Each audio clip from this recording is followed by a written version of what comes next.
These two moves allowed them to retire. Oh my goodness, just two things? Yep, two things. I'm going to show you. It's going to be fun. We're going to go into Right Capital. I'm going to jump right into it. So, we got Ann and Dan Sample here. All right. So, Ann and Dan Sample are how old? I forgot. So, we're going to go to family. Ann is 62. There she is. Dan is 65. There he is. All right. Their goals, they just retired at the end of last year. So they retired at the beginning of this year. So they've been retired for a full year. All right. Their retirement expenses are $4,000 a month. They also have health care costs. Ann is on Obamacare at about $100 a month, but Dan, because he's 65, is on Medicare at about $500 a month. So between them, they're paying about $600 a month, or $7,200 a year for healthcare costs. It could be more, could be less, probably a little bit more, maybe, but in a couple of short years, Ann will be on Medicare as well. All right, let's keep going. So their income now, they got Dan just retired, so he got no salary, right? So he got no salary. Ann is on Social Security right here, but she doesn't get much, and she's not even going to take it until she's 67. That's her benefit at $1,200 a month. And Dan's on Social Security, but he won't take his until he's at 70, and he'll get 2686 as his PIA. Now, we might mess around with this a little bit in a real plan to see if it's better for him to take at 67. We'll see. Either way, that's his PIA. So if Ann waits until she's 67, she'll get half of that, which will be 1343 a month, as opposed to her own 1204. So she'll get a little bit of a bump. All right, and that's it. No pension, no part-time income, no Social Security, nothing until they're at their full retirement age at the least. All right, we're going to expenses here. We already talked about that. We're going to have Dan live until he's 85, and we're going to have Ann live until she is, I think, 88, 86. All right, and again, Dan's 3 years older than Ann, so Ann will be a widow for 4 years. All right, so let's go to their net worth. They have $55,000 in a bank account. They got $300,000 in, I think, is Dan's IRA. Yep, $300,000. Let's put that for Dan. Dan's IRA, which is all in Wellington. All right, and they got a house that's worth $540,000. $540,000. The house are paying $5,000 a year in property tax, $2,500 a year in homeowners insurance, and $1,000 a year in maintenance. And the house is appreciating at 2%, 2.5%, and the taxes are appreciating at 2%. Everybody with me? Hope so. All right, again. So just again, their goals are to spend $4,000 a month. That's roughly $50,000 a year. When they hit 70, it'll drop by 10%. So it goes $50,000 a year, inflated, drop by 10%. $50,000 a year, inflated, drop by 10% at 80. All right. And let's see what we're giving for an investment rate of return, because it's all IRA. It's going to come out as taxable income. We're getting 5.2% rate of return that's an average rate of return with a 10%, basically 11% standard deviation, which means in this Wellington fund, we're going to have about 33%. It could be down 28% in the Wellington fund in any given year, which is, I think that's exactly what happened in 2008. So basically, we're saying on any bad year, you could be down exactly what it was in 2008. This is just a proxy to say, what if I did the total stock market? It's just, you can get a little bit higher rate of return with a lot higher rate of downside risk. All right. So are they going to be able to retire? We're going to click retirement. And are they going to run out? Oh, they're going to run out of money. Look at that. Look at that. Only 12% probability of success. We go to confidence, and we see this dark blue. That's their median liquid net worth. Median liquid net worth. And basically, when Dan is, or I should say, Ann is 75. Right there. 75. When Ann is 75, 50% of the time or more, they ran out of money. All right, and that's not good. So when Ann is 79, they only 5% of the time they had $100,000. So they're running out of money here pretty quickly, actually. So that's not going to work. It's like, wow, that's not good. Now it's very interesting. So you can see they have a 12% probability of success, which means we come over here. You can see right there. 5% of the time, at least 5% of the time, that they had $66,000, but that's not. No one's going to say you should retire there. No way, no how. All right, so now what we're going to do is we're going to show you. But if we look at cash flows, we're going to look at their net worth. And even though they ran out of money here, this is their qualified assets, their IRA, and their bank account's gone. They still have a pretty significant house of worth $763,000. I'm only inflating that at 2.5. And you can see their house. So they're like, the software is saying you're going to have to take on debt somehow, home equity line of credit, do something because you don't have enough money. And so their net worth is $829,000 when they die. That's on a linear basis, assuming a 2.5% linear rate of return on the house and the qualified assets. Their IRA grows at, I think it was 5.1. But anyway, you can see they ran out of money. There is no qualified assets. So the only thing they have is a house that's worth almost $1 million and future numbers, though, which would be $540,000 today. All right. Everybody with me so far? So let me do a couple changes here. All right. So first and foremost, I took a half of Dan's IRA and I made it into an income annuity for a 5-year period certain. That's it. 5-year period certain. So you can see my IRA is now down to $150,000. I took half out. So let me show you how much that pays. So here we go to immediateannuities.com. We're going to get $2,700 a month for 5 years guaranteed. That's it. It doesn't pay for 5 years in 1 month. It pays for 5 years guaranteed, and at the end of 5 years, it is done. So $2,755 times 12 gives us 27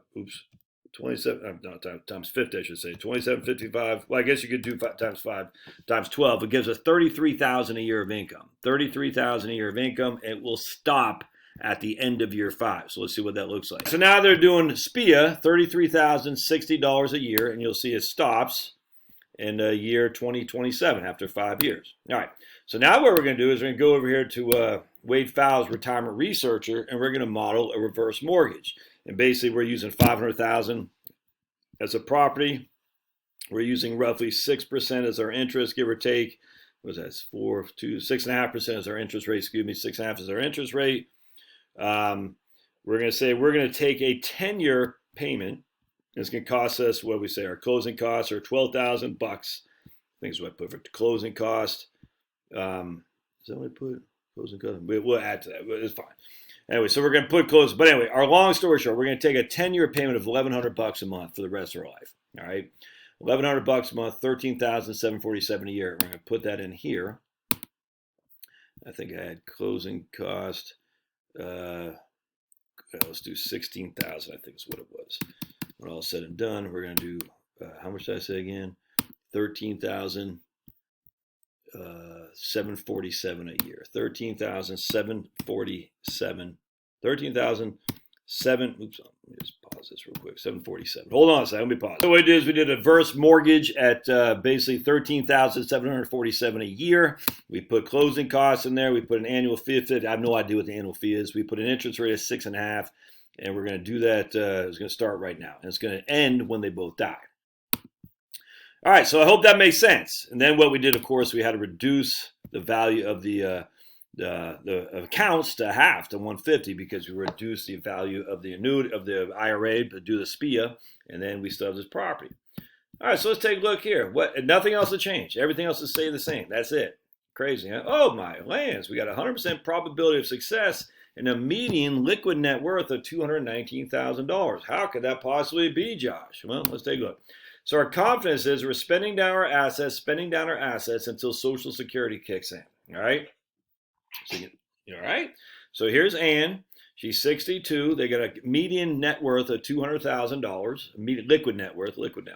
They spend that down till Social Security kicks in. Now they got the annuity that's providing all their income. So with $150,000 that's left in the Wellington plus the $55,000 that's in their savings account, they're going to be spending that down until they hit Social Security.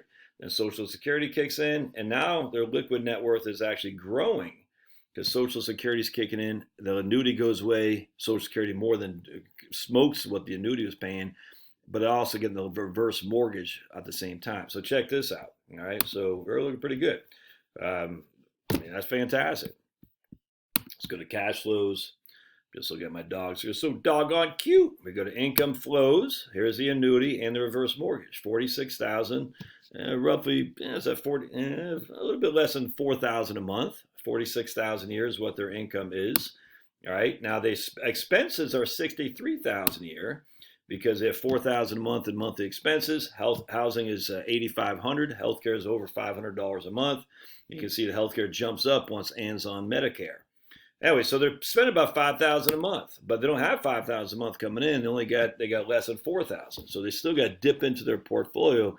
So here they're taking $17,000 out of a portfolio that's only worth $150. Here they're taking $18,000 out of a portfolio that's only worth $150. Here they're taking $24 and $31. So if we go to accounts, we'll see that portfolio is going to be down to $147. We're assuming a 5.1% rate of return. This is a linear rate of return.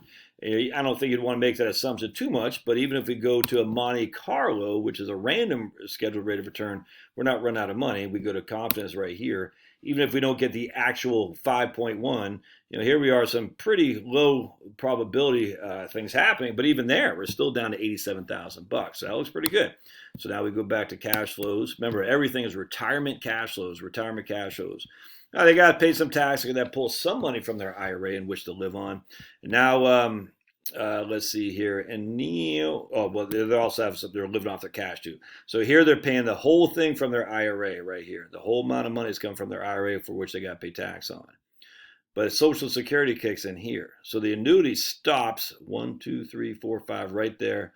Social Security kicks in there for Big Dan and Miss Ann, and watch what happens to their income, other income. Oops. Social Security. We're going to see Ann now has $10,000 a month, $10,000 a year of her own, but she's going to get about another $100 a month for a spousal benefit as well. Because this works real well for Dan to take his at 70 to ensure Ann gets the max when he dies first, but also because she doesn't really get a spousal benefit until he files. So this works well. It's kind of like me and Charlotte. Now Dan's going to be about $2,500 a month. All right, so he'll get $2,500 a month. That's not today's numbers. That's in future numbers, but I'm only inflating at 2.4. All right, so Dan's getting $2,500 a month. Ann's getting basically $1,000 a month. So that's $3,500 a month for Social Security. All right, guaranteed. Oh, wait a second here. Dan's first full year, though, look at that. Look at that. His first full year is when he's 71 years old. So he'll actually, between Dan and Ann, they're actually going to get $5,000 a month in Social Security, roughly. Because that's not his first full year. He only had Social Security benefits of basically 8 months or so. Now he's getting 12 months of Social Security benefits. Because he has delayed earnings credits, he's actually getting more than $2,500 a month, if that makes sense. This isn't for a full calendar year. I should have clarified that. This is for a full calendar year. This is his first full month of year of Social Security. This is not his first full year of Social Security. First full year, look at that, $46,000 a year plus Ann's 16, her benefit. You're going to get $65,000 in Social Security. And again, people say, how can that possibly be? Well, if we just look how Social Security works, we're going to show you Dan's benefit. Here's Ann's benefit. It's only $1,200 a month. All right, but now we look at Dan's benefit. It's only $26.86 a month at his full retirement age, but he's going to wait until he's 70, so he's going to get 3 years of delayed earnings credits, which would be 24% above the $26.86. And he's still getting cost of living adjustments at 2.4%. All right, so let's go back to cash flows. I hope this makes sense, man, because, I mean, this is pretty cut and dry. All right, so now right here, when Social Security's kicking in, they get $88,000 of income. They got their annuity, that's the last year of their annuity, and their, of course, a reverse mortgage will stay. So when the annuity drops off, they're still going to have $78,000 of income. The full amount of Social Security plus their reverse mortgage, $78,000 of income. They have $78,000 of expenses, but because they're pulling a lot from their reverse mortgage, there is no taxes due whatsoever, man. None. And now the fact they got, look at $85,000 of income, hardly any taxes due. In fact, I don't think, not until Dan dies, they pay any taxes, man. Because Social Security and reverse mortgage are tax-free. But a reverse mortgage is so expensive, it's going to hurt them in the long run. All right, so let's take a look here. They have positive cash flows here, man. So which means they can reduce the amount they take from the reverse mortgage. I just don't understand why people are so anti-reverse mortgage. It's crazy to me. So they get $80,000 of income, which is $13,447, I think, from the reverse mortgage. The rest comes from Social Security. They get $6,000 of required distributions, no taxes whatsoever, none. In fact, they have more money coming in than going out the door. So let's take a look at what it looks like the net worth. This is where everyone's going to say, you're going to leave your kids no house. All right, so here we got 6.5%. Here we are at 86 years old for Miss Ann. 2046, that's going to be 24 years from now. Will she survive? I have no idea. But the house is worth $952,000. I'm only giving a 2.5% appreciation on the home. The mortgage, which they're paying 6.5% interest, the reverse mortgage, again, they're not paying it, is worth $860,000. There's still a $90,000 positive amount here. All right, so when they sell the house, the bank gets the first 860, and the kids get whatever's left. But here they got in tax post-tax assets $300,000 because you can see non-qualified. They've been adding it to it because they're not spending it all the money that they need. So they're adding to their non-taxable portfolio. So their kids going to inherit this tax-free. Qualified assets, their kids are going to inherit $168,000, which is exactly what we started with. So the kids, their total net worth is $559,000, of which only $90,000, I grant you, is in a home. But the rest is, what's that, 460 or something like that, is in liquid assets. And that's only with a 2.5% annual appreciation on the house. I mean, we could put that let's do 3%.